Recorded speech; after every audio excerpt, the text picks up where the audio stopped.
মেয়েদের বড় ত্যাগ দিতে হয়। যে ঘরে জন্ম হয়েছে সেই ঘর ছেড়ে চলে যেতে হয়।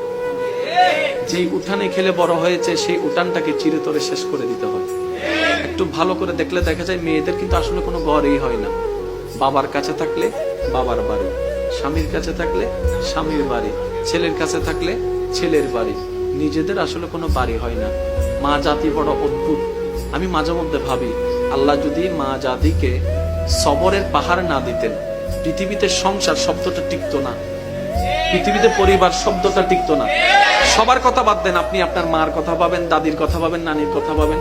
আমাদের মা, আমাদের দাদি, আমাদের নানি যে ত্যাগটা দিয়েছেন, যে সহ্যটা করেছেন, ওনারা যদি অধৈর্য হতেন আজকে কারো পরিবার কিন্তু ঠিক থাকতো না। সেজন্য আল্লাহ পাক তাদের অন্তরকে ধৈর্যের পাহাড় বানিয়ে দিয়েছেন। সুবহানাল্লাহ। এগুলা ওনাদেরকে বেতন দিয়ে কিংবা ওনাদেরকে বিনিময় দিয়ে এটার নিয়ামত পাওয়া যাবে না, এটা শুকরিয়া আদায় করা যাবে না। সেজন্য আমি অনুরোধ করব, সন্তানরা মা বাবার প্রতি আন্তরিকতা শ্রদ্ধা রাখুন, স্বামীরা স্ত্রীর প্রতি মায়া ভালোবাসা রাখবেন, মুরব্বীদের প্রতি শ্রদ্ধা রাখবেন।